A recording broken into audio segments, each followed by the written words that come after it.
There is an old Terran adage that claims absolute power corrupts absolutely. But in the grim darkness of the far future, corruption is not merely a flaw of the soul, it is a living, breathing predator. We look to the warp for monsters, to the eye of terror for demons, but what happens when the great enemy is not born of chaos, but of cold, calculating order? An anomaly has pierced the veil of the Materium. It is not a Tyranid hive fleet, nor a Necron dynasty awakening from slumber. It is a singular will, an ancient malice, forged in the fires of a forgotten creation, seeking to bind the stars themselves in darkness. He has no connection to the Chaos Gods. He is the anathema to the anathema. He is Mairon. He is the Lord of the Rings, and he has found a galaxy ripe for domination. The question is not if the Imperium can kill him, but if they can resist the temptation to join him. The atmosphere of Vostroya Prime was not air, it was a suspension of holy incense, promethium smog, and the crushed dreams of 1 billion souls. From the vantage point of High Scribe Kaelin's scriptorium, the hive city below looked like a festering wound of iron and Gothic stone, bleeding steam into a sky that had not seen the sun in 3 millennia. Kaelin, a man whose skin had the pallor of parchment and whose eyes were replaced by low-grade augmetic lenses, scratched his quill across the vellum, recording the daily caloric intake of District 9. It was a monotony designed to crush the spirit, a perfect microcosm of the Imperium's stagnation. Then the firmament broke. It did not tear with the violet scream of a warp rift, nor the green lightning of Necron arrival. It was a single, silent streak of amber fire, plunging from the void with mathematical precision. It carved through the cloud layer, igniting the pollutants in the atmosphere, turning the eternal gray night into a sudden, terrifying dawn of burning gold. The impact shook the spire to its foundations, sending avalanches of dust cascading from the gargoyles above. Yet Kaelin noted with a tremor of superstitious dread that there was no sound of explosion, only a deep, resonant hum that vibrated in the marrow of his bones, like a bell tolling the end of an era. The crash site in the ash wastes was strictly forbidden, quarantined by the local Skitarii Rangers within the hour. But Kaelin's clearance as a senior notary granted him a view through the grainy pict feeds of the servitor drones. What lay in the center of the crater was not a jagged asteroid or the wreckage of a Xenos craft.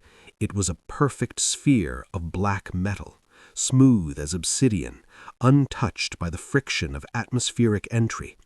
The heat radiating from it turned the surrounding sand into glass, creating a crystalline amphitheater for the arrival. As the Skitarii approached, weapons raised, chanting binary prayers of warding, the sphere did not open, it dissolved. The metal turned to smoke, revealing a figure standing amidst the vapor. He was not a giant like the Astartes, though he stood taller than any mortal man. He wore no void suit, only robes that seemed woven from the smoke itself. His skin was fair, unblemished by the rad wastes, and his hair flowed like molten copper. He did not cough or choke on the toxic air. He simply looked up at the hovering servo skull, his eyes burning with an inner light that overwhelmed the camera's logic engine. In that split second of static, Kaelin felt a cold spike of adoration pierce his heart. This was not a man. This was a savior. They brought him to the planetary governor's spire not in chains, but in a procession of confused reverence. The stranger called himself Annatar, a name that existed in no low Gothic dialect, yet sounded ancient and royal on the tongue. He claimed to be a wandering remnant of the dark age of technology, a keeper of lost wisdoms, and the Imperium, starved for knowledge and desperate for hope, drank his lies like vintage Amasek. In the great hall, before Governor Hestia and her court of sycophants, Annatar did not bow. He stood with a grace that made the nobility look like stumbling grotesques. When the Archmagos of the Mechanicus challenged him, demanding he prove his worth to the Omniscius, Annatar simply reached out and touched the malfunctioning logic engine of the city's thermal reactor, a machine that had been failing for centuries. He did not apply oil or recite a prayer. He whispered to it. The machine shuddered, the grinding gears fell silent, and then, for the first time in living memory, it began to hum with 100% efficiency. The Magos fell to his knees, weeping oil, convinced he was witnessing a living avatar of the machine god. Annatar smiled, a warm, benevolent expression that didn't quite reach his eyes, which remained as cold and focused as a targeting laser. Weeks turned into months, and Vostroya Prime began to change. Under Annatar's tutelage, the manufactorum stopped producing the shoddy, mass-produced lasguns that jammed in the heat of battle.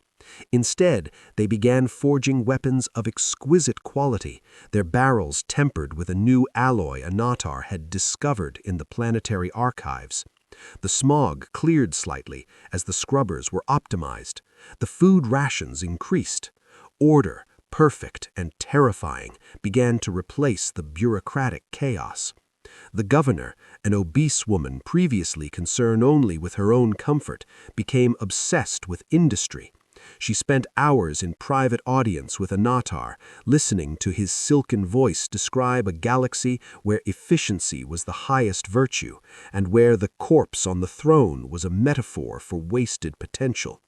Kalen, observing from the shadows, saw the change in the people.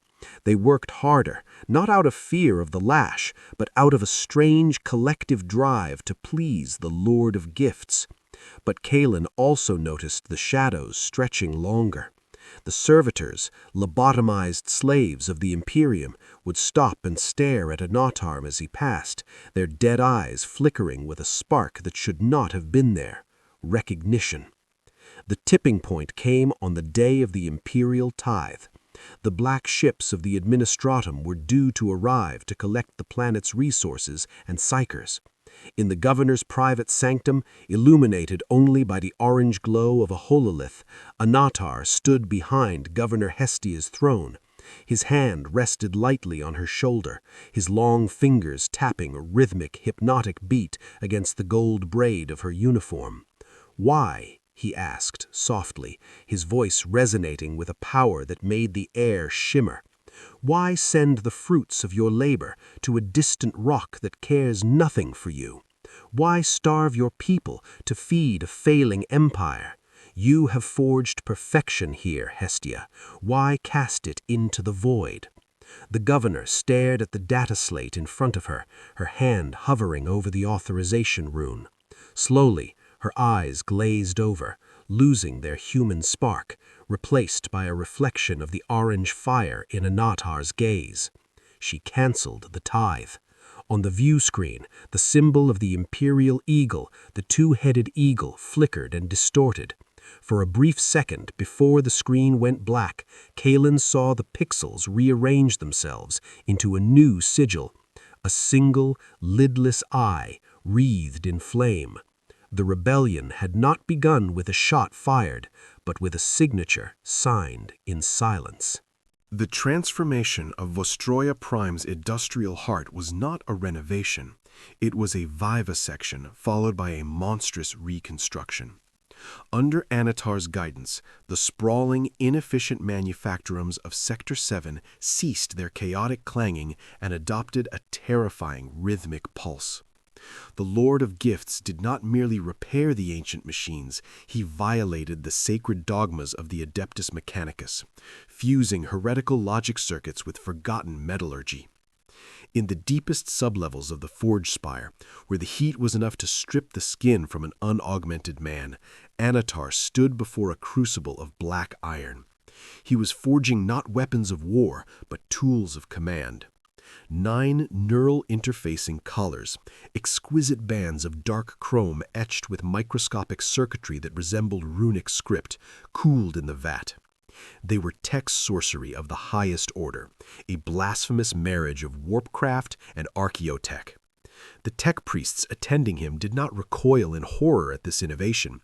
Instead, they watched with optical sensors dilated in rapture, their binary cantatas singing praises to the efficiency of the design. To them, Annatar was optimizing the human soul. To Annatar, he was simply forging chains that no bolt cutter could ever sever. The presentation of the gifts took place in the Strategium, a cold room of slate and brass maps. Annatar stood before the planet's ruling triumvirate, General Krell of the Planetary Defense Force, Archdeacon Malvo of the Ministorum, and Magos Prime Xylos.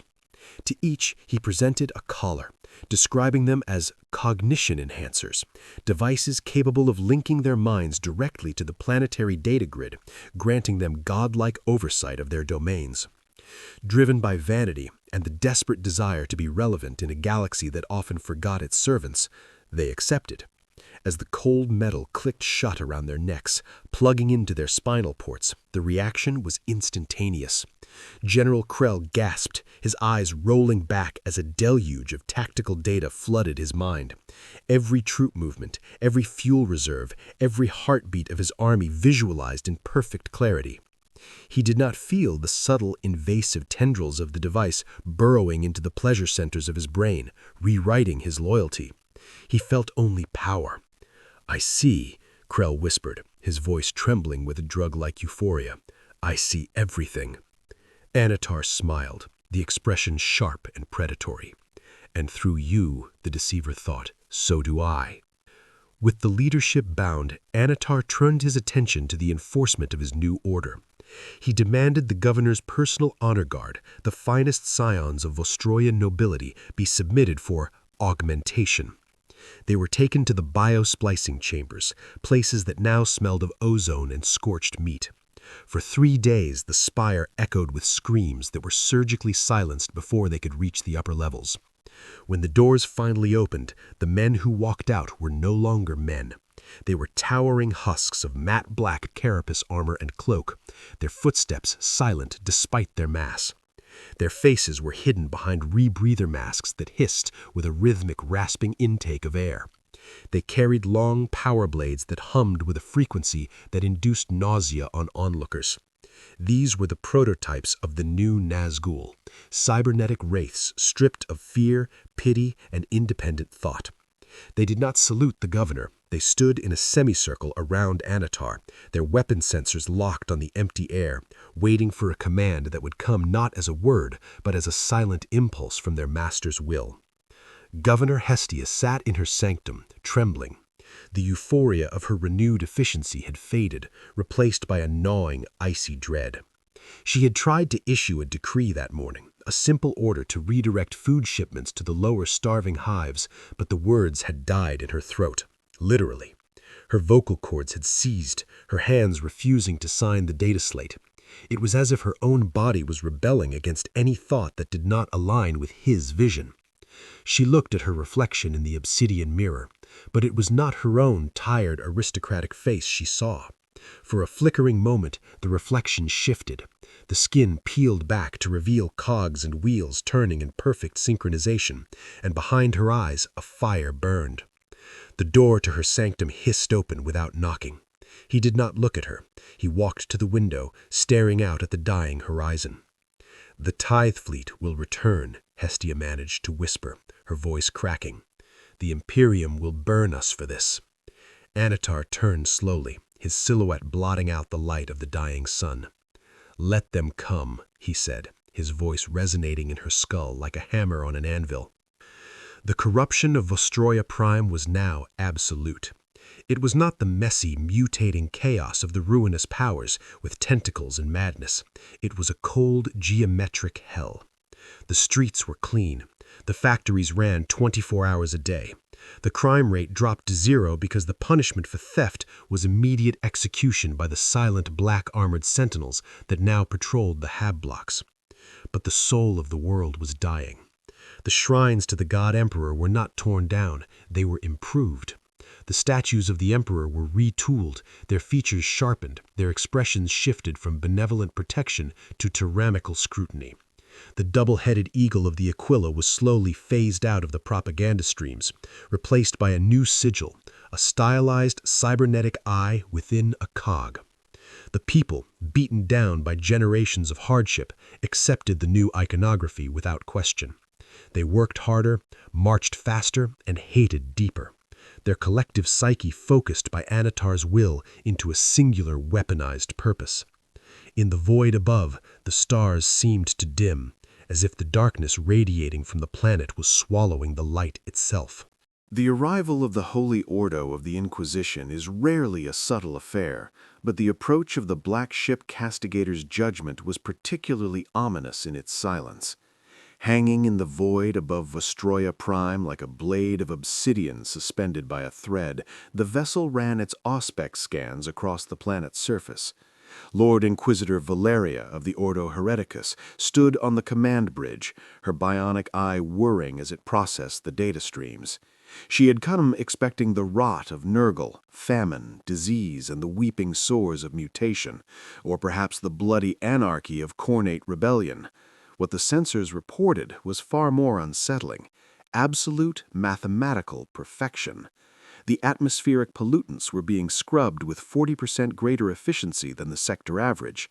The heat signatures of the manufactorums pulsed in a synchronized rhythm that bordered on the hypnotic. There were no riots, no unauthorized transmissions, no frantic pleas for help. The planet was not screaming, it was humming. To an agent of the Golden Throne who knew that humanity was naturally chaotic and flawed, this unnatural order was the foulest heresy of all. "It is too quiet," she murmured, her hand resting on the pommel of her power sword. "The silence of the grave is often the loudest warning." The landing party descended in a heavily armored Valkyrie gunship, escorted by 2 flights of Vulture gunships. They touched down on the private landing pad of the governor's spire, expecting to be met by a chaotic rabble or a terrified defense force. Instead, the ramp lowered to reveal the Vostroyan firstborn PDF standing in formation so precise it looked like a statuary garden. Their uniforms were crisp, their lasguns held at the exact same angle across 1,000 chests. There was no fidgeting, no coughing, no nervous glances. As Valeria strode down the ramp, her crimson rosette of office gleaming on her breastplate, she felt a chill seep through her stormcoat. Her retinue, a squad of Tempestus scions, a grim-faced interrogator, and a sanctioned psyker named Varn, flanked her, their weapons raised. But the soldiers did not flinch. They simply stared forward with eyes that seemed devoid of the spark of life, tracking her movement with the impassive hostility of automated turrets. "Identify yourselves," Valeria barked, her voice amplified by her Vox grill. A generic officer stepped forward, his movements fluid but mechanical.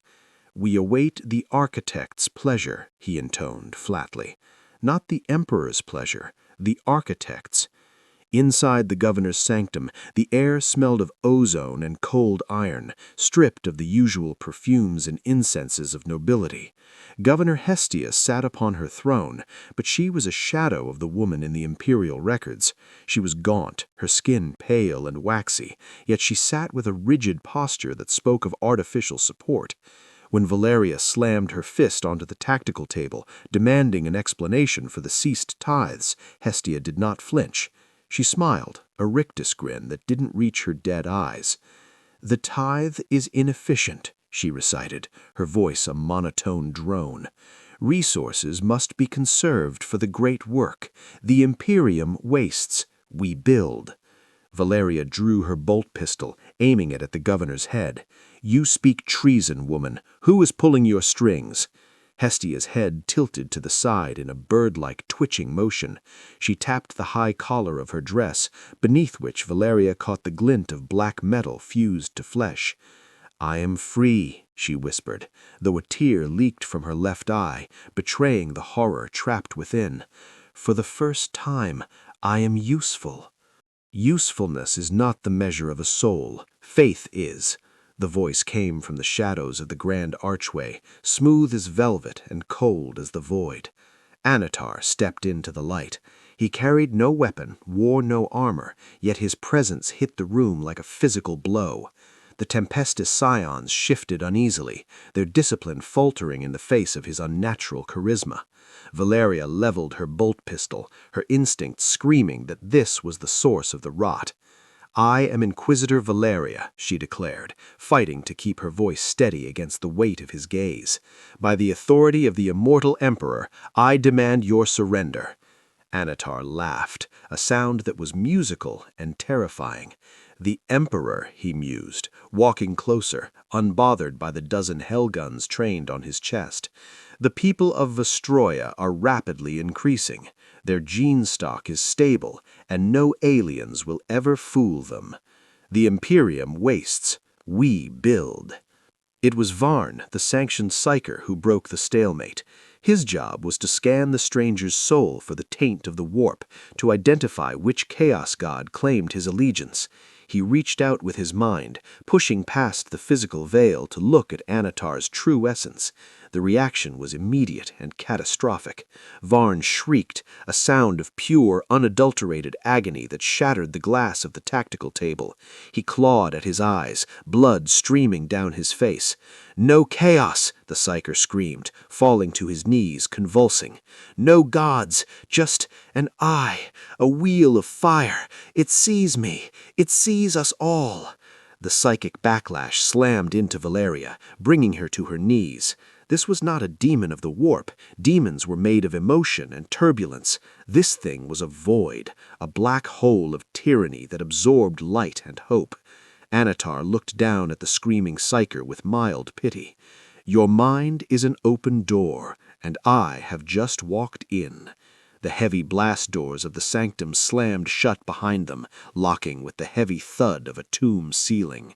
The trap had been sprung. The heavy thud of the blast door's ceiling was the only punctuation Inquisitor Valeria needed. She was a veteran of a dozen purgations, a woman who had looked into the eyes of gene-stealer patriarchs and heretic cardinals without blinking. There was no hesitation, no bargaining with the arch-traitor standing before her. "Kill him," she ordered, her voice cutting through the rising panic of the psyker's screams. "Target the head, leave nothing but ash." The Tempestus scions, elite stormtroopers bred for absolute obedience, did not falter. 12 hellguns, weapons capable of punching through ceramite armor, roared in unison. The air in the sanctum instantly superheated, turning into a dazzling strobe of red laser fire. The sheer volume of energy unleashed was enough to vaporize a tank, let alone an unarmored man in silk robes. Valeria watched with grim satisfaction, expecting to see the arrogant stranger reduced to a smear of carbon on the floor. For a second, the target was obscured by a cloud of smoke and ionized air, and the Inquisitor allowed herself a moment of relief. It was a premature comfort, shattered a heartbeat later when a low metallic laughter echoed from within the impact crater. The smoke cleared, not by natural dispersion, but as if waved away by an invisible hand. Annatar stood untouched. He had not moved. Around him, a geometric barrier of translucent golden light flickered, a shield not generated by any known imperial refractor field, but by pure, focused will. The lasbolts had not been deflected, they had been absorbed, feeding the shield's luminosity. "Crude," Annatar sneered, brushing a speck of ash from his sleeve. "You wield light, yet you walk in darkness." He raised his hand, and the shadows in the corners of the vast room detached themselves from the walls. They did not move like natural darkness. They slithered, coalescing into solid forms. From the hidden alcoves of the throne room, 9 figures emerged. They were the former commanders of Vostroya, now encased in the heavy Baroque power armor forged in the secret fires of Sector 7. They moved with a terrifying weightlessness, their boots making no sound on the marble floor. These were not mere bodyguards. They were the ringwraiths reimagined for an age of steel. Their faces were voids of black within hooded helms, and as they drew their power swords, the blades ignited not with the crackling blue energy of the Imperium, but with a sickly pale green witchfire that whispered of the grave. "Slaughter them," Annatar commanded, a whisper that sounded like a tomb lid sliding shut. The 9 blurred into motion. It was a massacre that defied the logic of combat. The Tempestus Scions were among the finest human soldiers in the galaxy, trained to fight Eldar banshees and orc knobs, yet they were dismantled with contemptuous ease. The lead wraith, the creature that was once General Krell, moved faster than the human eye could track. He sidestepped a volley of hellgun fire and swung his blade in a horizontal arc. The sword passed through the Scion Sergeant's carapace armor as if it were parchment, severing torso from legs in a spray of cauterized the blood.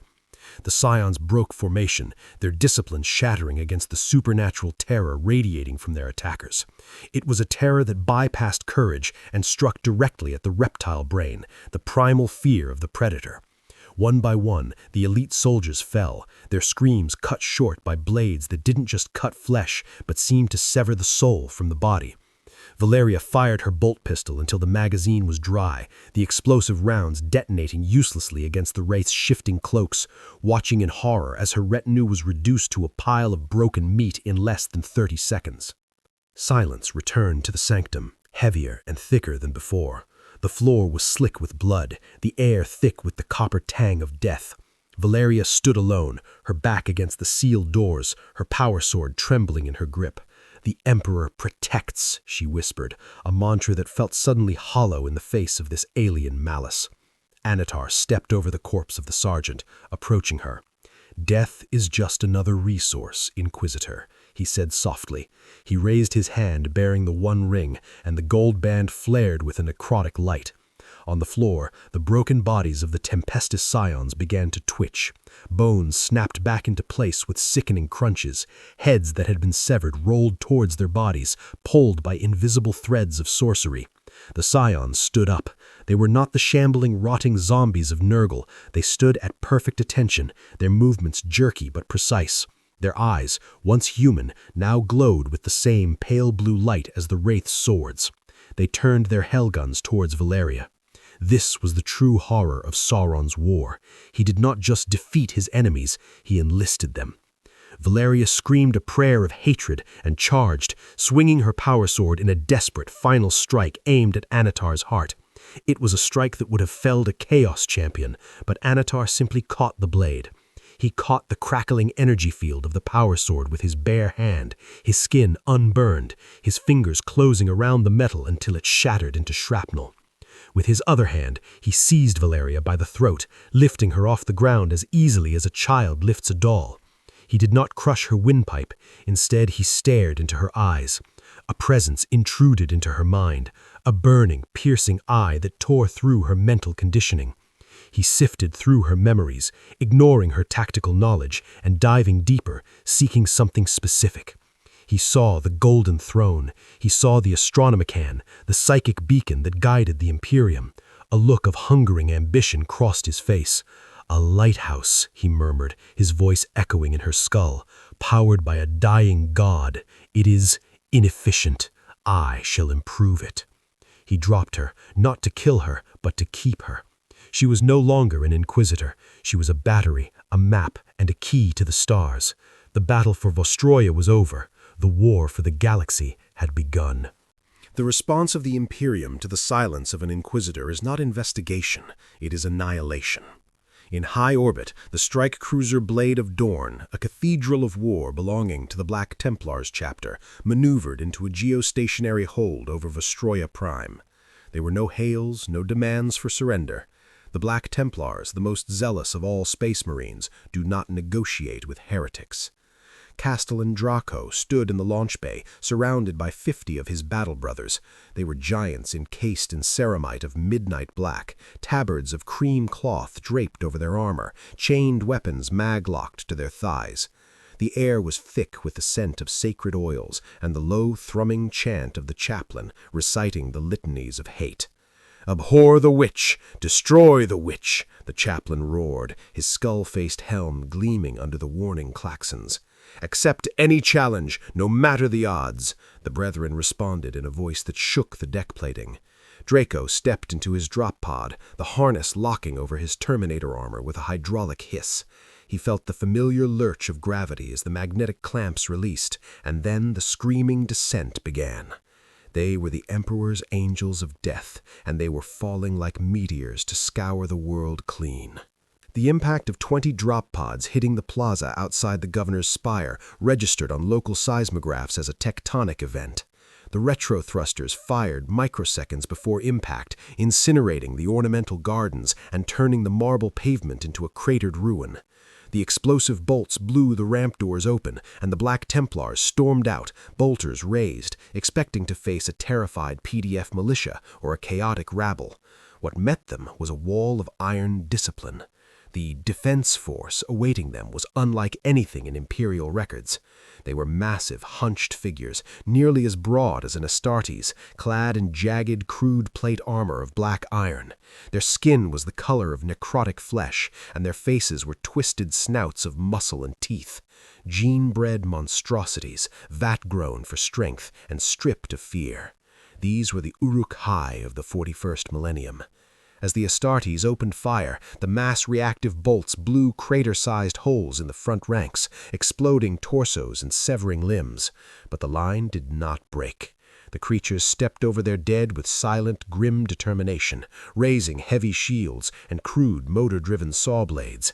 They did not scream for blood like cornate berserkers. They advanced with the grinding inevitability of a glacier.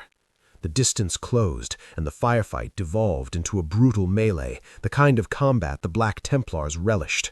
Castellan Draco revved his master-crafted chainsword, the Penitent's End, and waded into the fray. He backhanded an Uruk soldier with his power fist, shattering the creature's ribcage and sending it flying 10 meters. But 2 more took its place instantly. The fighting was visceral and claustrophobic. Chainswords screamed as they met the heavy iron cleavers of the enemy. Sparks showered the combatants like rain. Draco was shocked by the sheer physical strength of these beasts. They were strong enough to grapple with a space marine, their weapons heavy enough to crack ceramite. A neophyte, a scout not yet fully augmented, was dragged down by 3 of the creatures, his combat knife buried in one's neck even as they hacked him apart. "No pity, no remorse, no fear!" Draco bellowed over the Vox, decapitating a captain of the enemy guard. The Black Templars were superior warriors, faster and stronger, cutting a swath of ruin through the enemy phalanx, but for every monster they slew, another marched forward from the spire's gates. It was a grinder, a war of attrition against an enemy that treated its own soldiers as ammunition. Just as the Astartes began to push the line back, gaining ground toward the fortress gates, the atmosphere shifted. The heavy smog hanging over the city swirled into a funnel directly above the battlefield. The temperature plummeted, freezing the blood on the pavement. High atop the spire, standing on the balcony of the Burning Eye, Annatar raised his hand. He did not use the wild and erratic lightning of the warp. He spoke a word of power, a soundless vibration in the high speech of Mordor that rippled through reality. Castellan Draco watched in horror as Squad Grimaldus, 5 veterans of the Crusades, suddenly stopped. They didn't fall, they were crushed. The air around them solidified, turning into a gravity hammer of immense pressure. Their armor groaned, then buckled. In a sickening implosion of metal and meat, 5 of the Emperor's finest were flattened into the ground, their gene seed lost, their service ended, not by a blade, but by a shadow. "Witchcraft!" the chaplain screamed, leveling his Crozius at the tower. "The enemy wields the dark arts! Press the attack! Do not let them breathe!" But the tactical situation had changed. The magical assault had broken the Templars' momentum.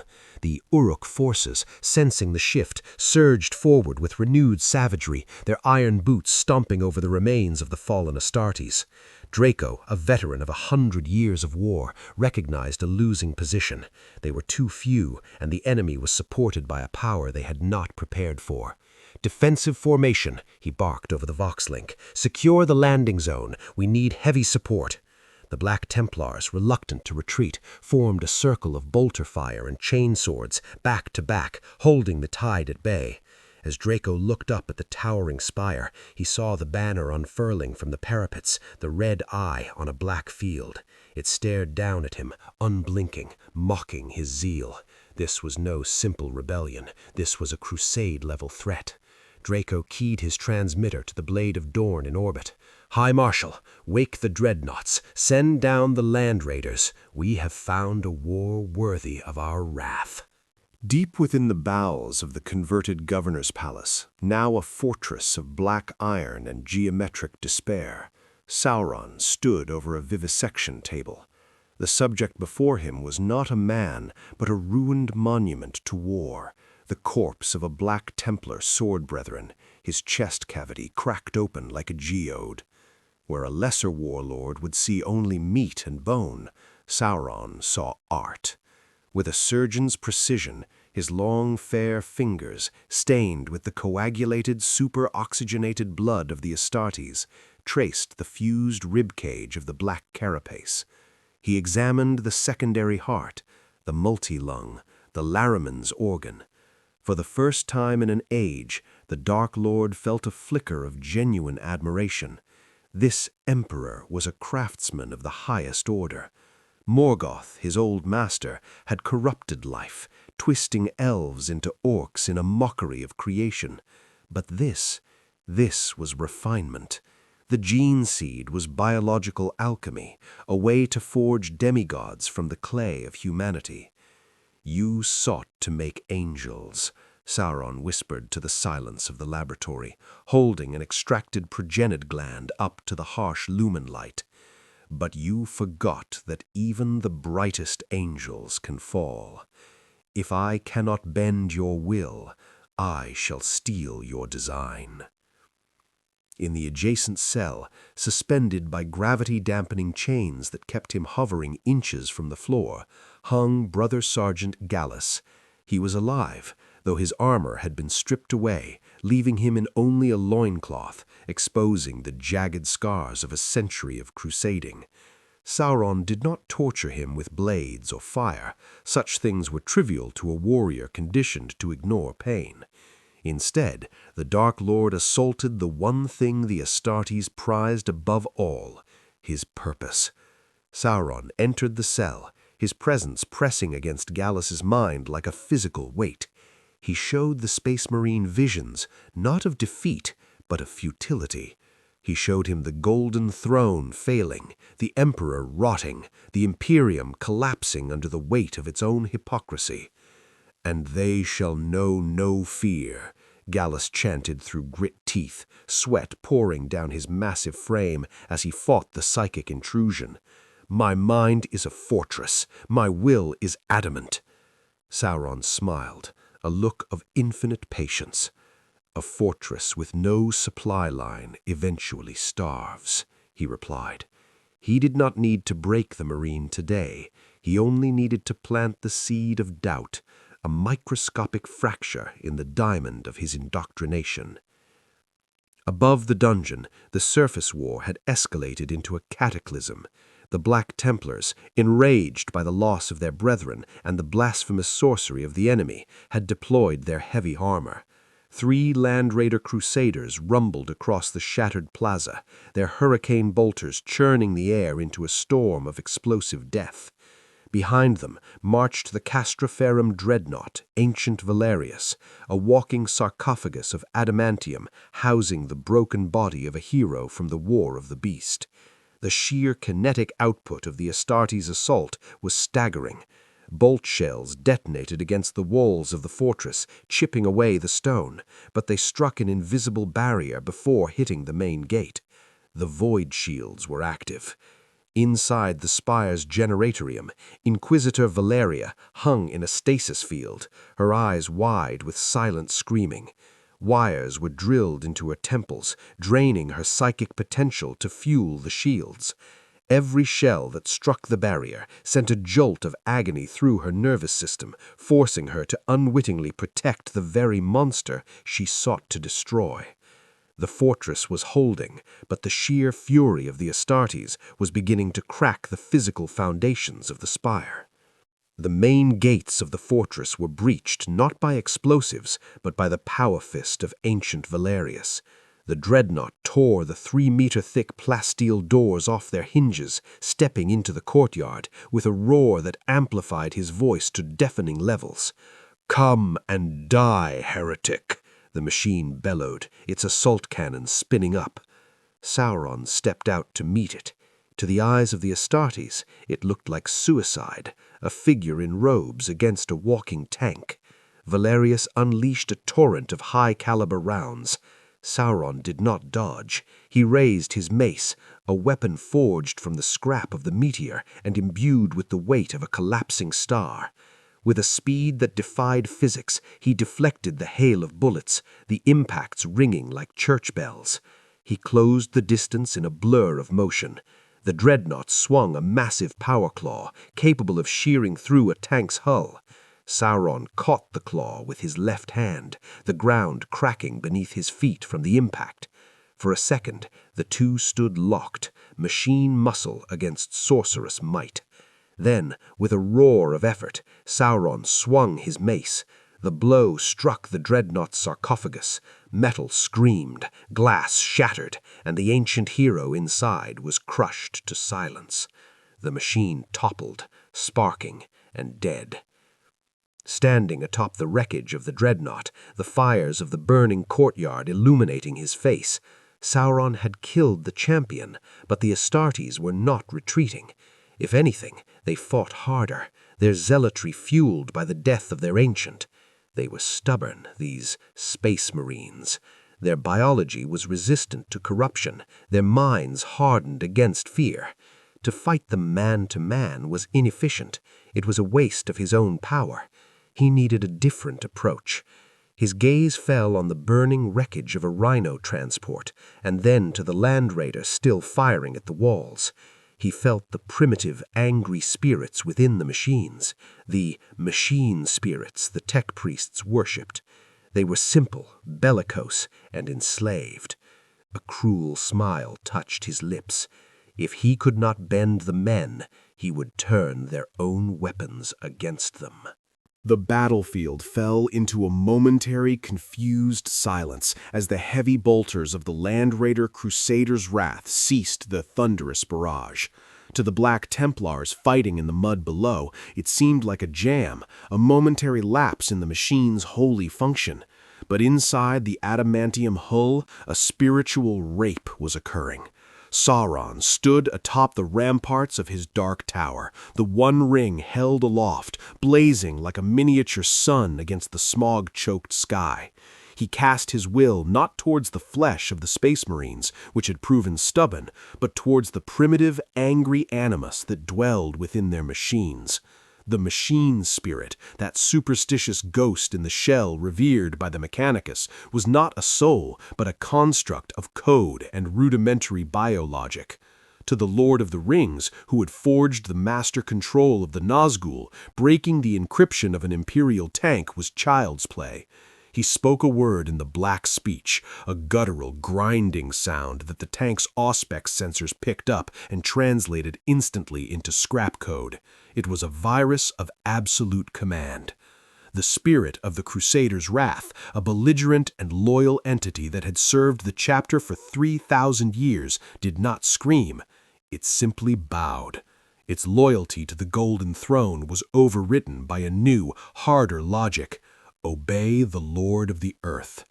Tech-Marine Brother Hephaestus sat in the driver's cradle of the Crusader's wrath, his mechadendrites plugged directly into the tank's cogitator banks. He felt the shift before he saw it, the constant warm hum of the reactor, a sound he had known as a comforting hymn, turned cold and dissonant.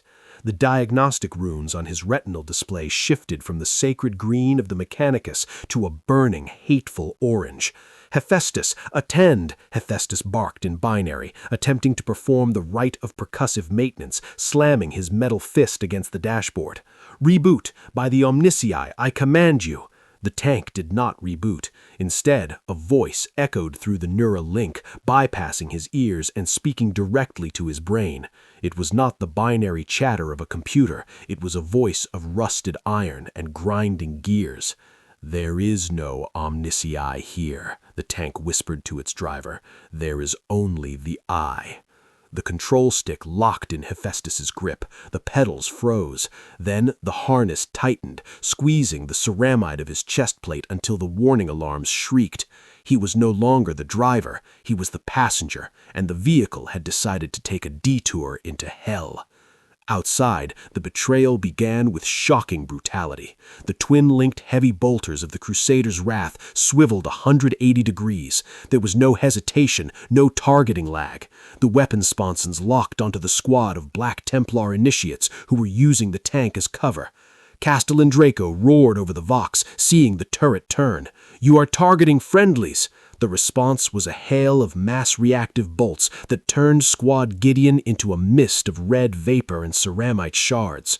The tank lurched forward, its treads grinding the paved courtyard to dust, accelerating to ramming speed. It plowed through the Templar lines, crushing a Rhino transport against the fortress wall with the screech of tearing metal. The other vehicles, the Predators and the Razorbacks, began to twitch and spasm as the corruption spread through the local battle net. Their headlights shifted from white to red, their engines revved in a synchronized predatory growl.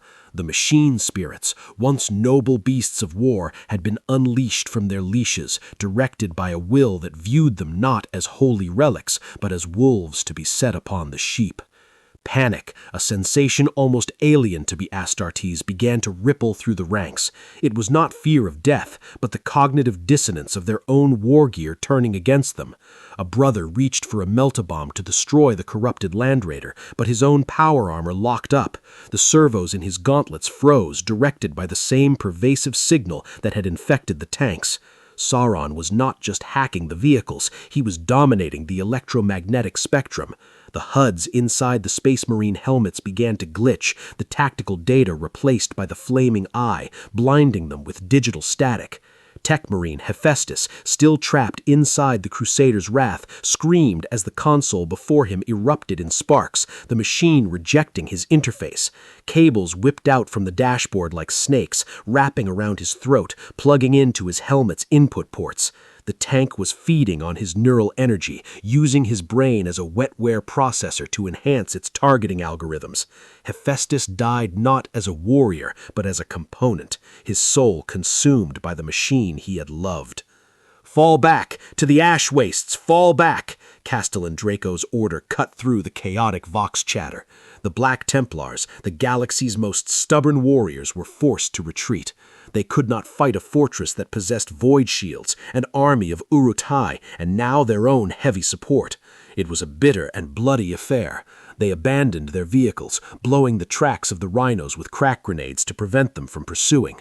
As they ran into the swirling gray dust of the wastelands, leaving the burning city behind, the Crusader's Wrath stopped at the edge of the plaza. It did not pursue.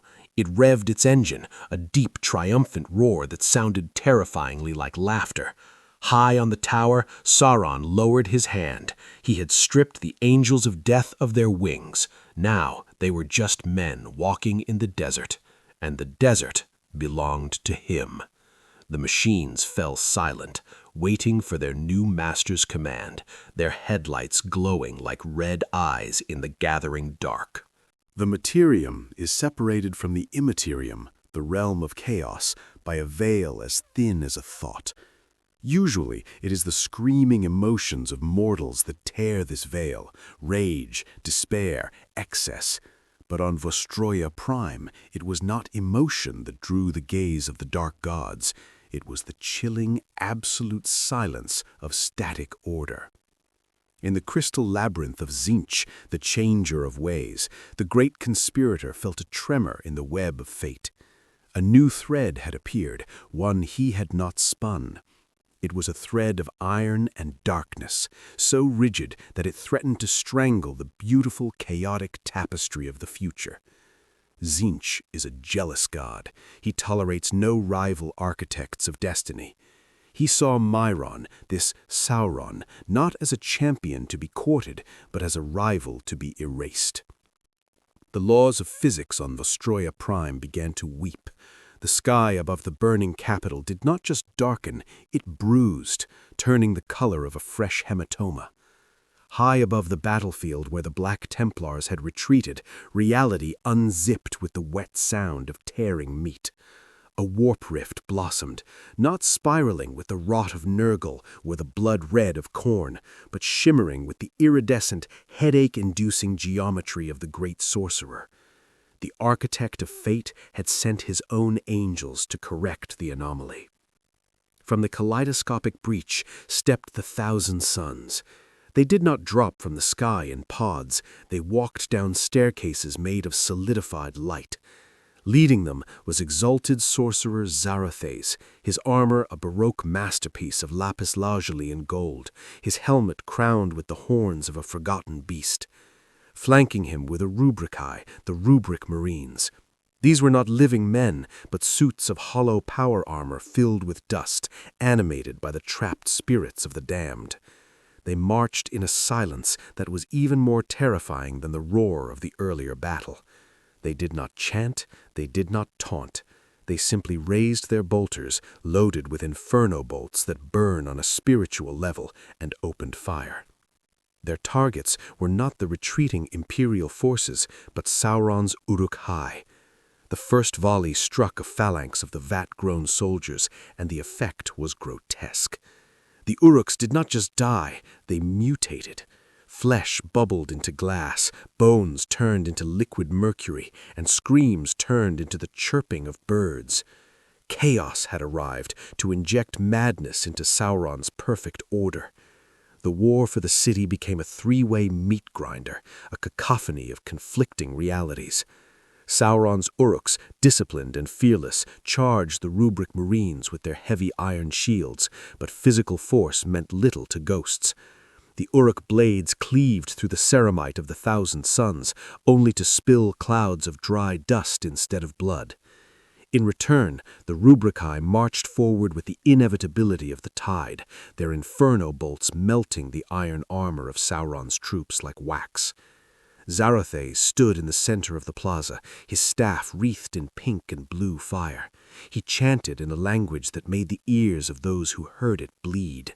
He summoned horrors, giggling, capering demons of pink flesh that split into blue duplicates when cut. They swarmed over the grim, serious Nazgul, mocking their solemnity. A Nazgul would decapitate a demon, only for the head to turn into a bouquet of screaming flowers. It was a clash of genres, the high fantasy horror of Mordor versus the cosmic eldritch horror of the warp, logic against madness, the ring against the rift. Sauron emerged from his fortress, sensing a threat that actually warranted his personal attention. He did not run, he glided, the one ring burning with a furious, pulsating heat. He recognized this enemy. He had seen the discord of Melkor, but this was different.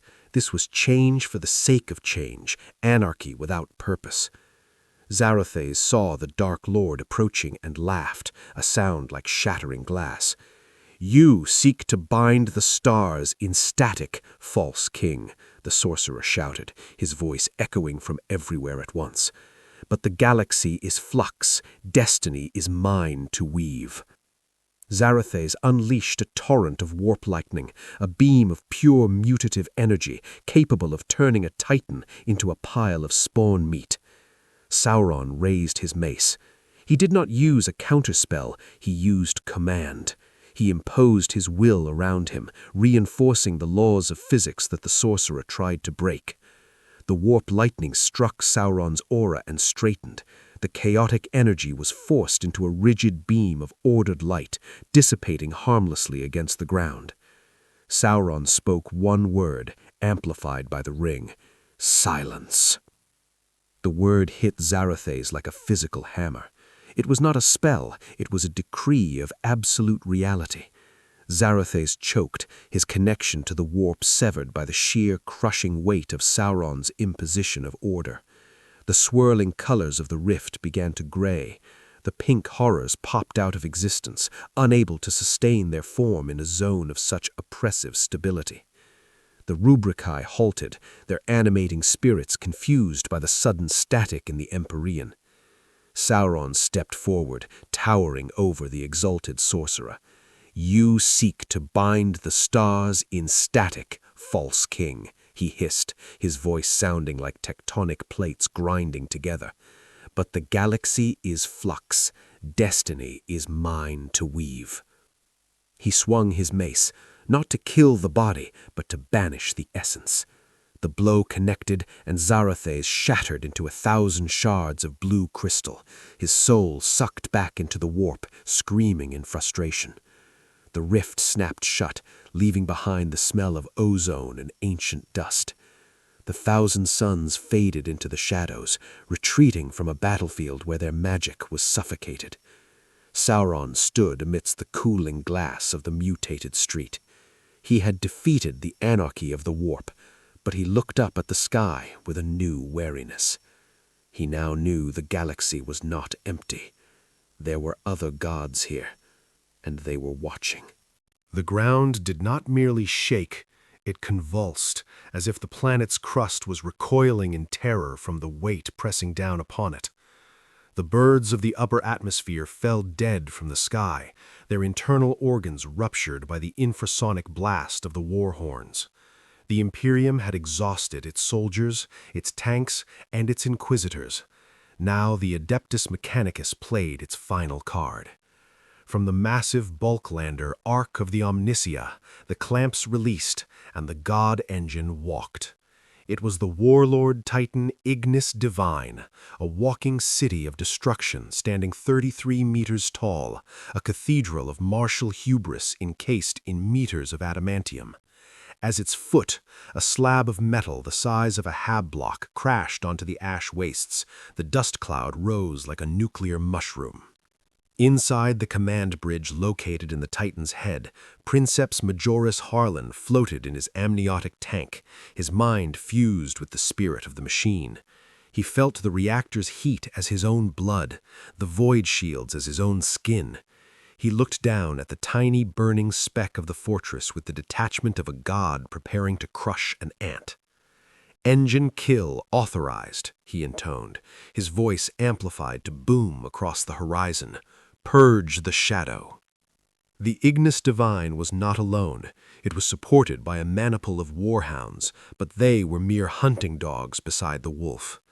The Warlord Titan leveled its arm weapons, a Sun Fury plasma annihilator and a Moriquake cannon. The air ionized, crackling with the smell of ozone and impending death. To any rational being, surrender was the only option. The firepower contained within that single machine was enough to level a continent. Yet, from the gates of the Black Fortress, Sauron emerged. He did not grow in size to match the Titan. He remained a man-sized figure, a singular point of absolute darkness against the blinding lights of the Imperial war machine. He walked calmly to the center of the cratered plaza, his robes billowing in the wind generated by the Titan's cooling vents. He looked up, past the massive shins, past the banner-draped crotch armor, up to the glowing eyes of the command deck. There was no fear in his stance, only a cold, calculating hunger. He saw the Titan not as a threat, but as a suit of armor he had not yet tried on. "Fire!" Princeps Harlan commanded. The plasma annihilator screamed, unleashing a miniature star of blue-white destruction. The beam struck the space where Sauron stood, or where he should have been. But just as the trigger was pulled, the one ring flared. Sauron did not block the beam, he bent the will of the targeting logic. At the microsecond of firing, the Titan's arm jerked imperceptibly to the left, the machine's servos rebelling against the Princeps' command. The plasma blast missed Sauron by inches, incinerating a square kilometer of the city behind him instead. The heat was intense enough to turn stone to magma, but Sauron stood amidst the cooling slag, untouched. He raised his mace, pointing it directly at the Titan's face. He spoke an incantation in the black speech, the words vibrating through the air with such intensity that they cracked the reinforced glass of the Titan's viewports. Inside the cockpit, the warning sirens changed pitch. They were not signaling damage, they were screaming in a language the tech priests did not understand. Inside the amniotic tank, Princeps Harlan screamed. The MIU, the sacred cable connecting his brain to the Titan's logic engine, had become a conduit of agony. He was no longer wrestling with the belligerent, animalistic spirit of the Titan. He was wrestling with a leviathan. He felt a presence invade the neural link, a great lidless eye of fire that burned through his mental firewalls. I see you, the voice thundered inside his skull, drowning out the binary prayers of his moderati. I see your little soul floating in your jar. You think you drive this machine? You are merely the key, and I am turning you. The corruption spread instantly. The machine spirit, an entity of immense power and age, recognized a master greater than the princeps. It stopped fighting. It welcomed the domination. The Ignis Divine ceased to be a servant of the Emperor. The lights on the command deck shifted from the soft green of the Mechanicus to a harsh, burning orange. Harlan tried to disconnect, to sever the link, but his nervous system was paralyzed. He was trapped, a passenger in his own body, forced to watch as his god machine knelt. It was a sight that broke the spirit of the remaining Imperial forces. The Warlord Titan, the avatar of the Omnissiah's wrath, halted its advance. The massive hydraulic pistons in its legs hissed, venting steam in a long, mournful sigh. Slowly, agonizingly, the mountain of metal bent its knees. The earth groaned under the shifting weight as the Titan lowered its massive torso, bringing its head down to the level of the fortress walls. It was a gesture of absolute submission.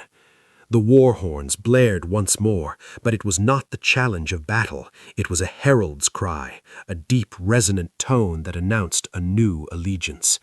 Sauron stood before the bowed head of the God-Engine, his hand resting on the nose cone of the machine. The Titan's eyes flickered and then ignited with a stable, malevolent yellow light. Sauron turned to look at the horizon, where the rest of the Imperial fleet hung in the sky. He had taken their soldiers. He had taken their tanks. Now he had taken their gods. The conquest of Vostroya was complete. The conquest of the Segmentum was about to begin. Vostroya Prime exists no longer on the star charts of the Administratum. It has been expunged, renamed in the dark whispers of the sector as Mordor Secundus. The transformation is total. Where once there were Gothic spires reaching for the Emperor's light, there are now jagged needles of black adamant piercing a sky choked by eternal volcanic ash.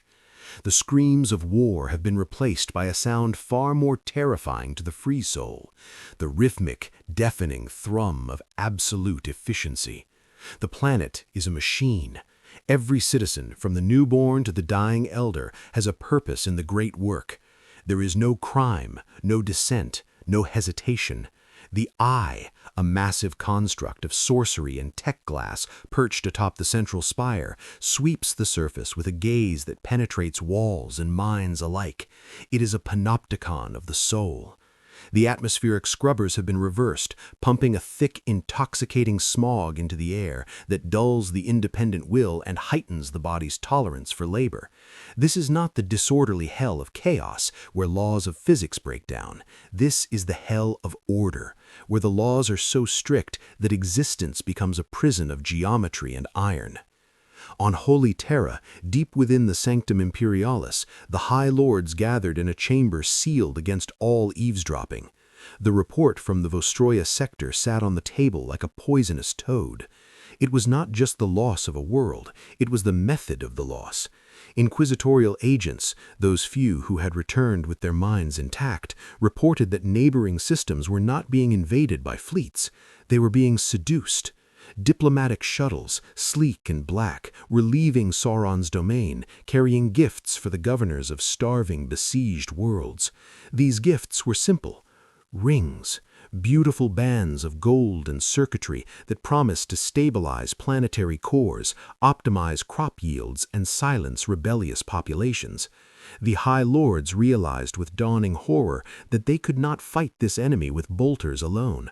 The Imperium is built on the foundation that humanity must be protected from the Xenos and the heretic. But Sauron was offering something the Imperium had promised but failed to deliver for 10,000 years: safety.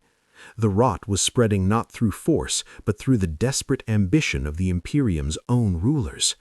The theological implications debated by the ecclesiarchy were even more disturbing. How does one kill a shadow? The Ordo Malleus had determined that Sauron was not a daemon. He could not be banished back to the warp. He was a Maia, a spirit of the materium, as old as the physics of the universe itself. To destroy him, one would have to unmake the very concept of domination. Intelligence reports suggested that his power was anchored to the physical realm through his artifacts, the rings. To kill the king, one would have to find his ring, but he had learned from his ancient mistakes. The One Ring was no longer merely on his finger. Its essence had been woven into the planetary grid, into the void shields, into the machine spirits of the Titans. Vostroya itself was the ring. To destroy him would require an exterminatus of such magnitude that it would shatter the system's star, a cost the Imperium, already bleeding from 1,000 wounds, hesitated to pay. And so the shadow grew, a tumor of tyranny metastasizing in the soft underbelly of the segmentum obscurus. Perhaps the greatest irony, whispered only by the most radical inquisitors in the dark of night, was the similarity between the Dark Lord and the God Emperor. Both sought to unite the galaxy. Both created gene-forged warriors to enforce their will. Both demanded the surrender of freedom in exchange for survival. Sauron was a dark mirror held up to the golden throne. He was what the Emperor might have become if stripped of his compassion for the common man. As the Astronomicon flickered, its psychic light dimming under the strain of the Great Rift, the burning eye of Sauron flared brighter. It was a beacon for the lost, a lighthouse for the damned. Ships lost in the warp began to navigate not by the Emperor's light, but by the cold orange pull of the Vostroyan sector. A new power block was forming, a third way between the madness of chaos and the stagnation of the Imperium, a domain where there were no gods, only a lord, no faith, only service. Sauron stood on the highest observation deck of Barad-dûr, now reconstructed from plasteel and adamantium. He held a helmet in his hand, the cracked black helm of a space marine chaplain. He turned it over, examining the skull-faced grill, mocking the symbol of death. He dropped it, letting it shatter on the floor. Before him, a massive hololith displayed the galaxy. It was a swirling map of threats, the Tyranid high fleets approaching from below, the Necron dynasties awakening in the center, the scars of the chaos rifts. A lesser mind would see doom. Sauron saw only resources. The Tyranids were biological raw material to be refined. The Necrons were machines to be repurposed. The Imperium was a reservoir of manpower waiting to be broken. He raised his hand, and the One Ring glowed, casting long shadows across the galaxy map. The war for Middle-earth had been a skirmish over dirt. This was a game worthy of his intellect. He did not just want to rule a world, he intended to forge the Milky Way into a mechanism of perfect order, grinding ever slowly, ever brilliantly under his gaze. The age of the Imperium was over. The age of the Ring began.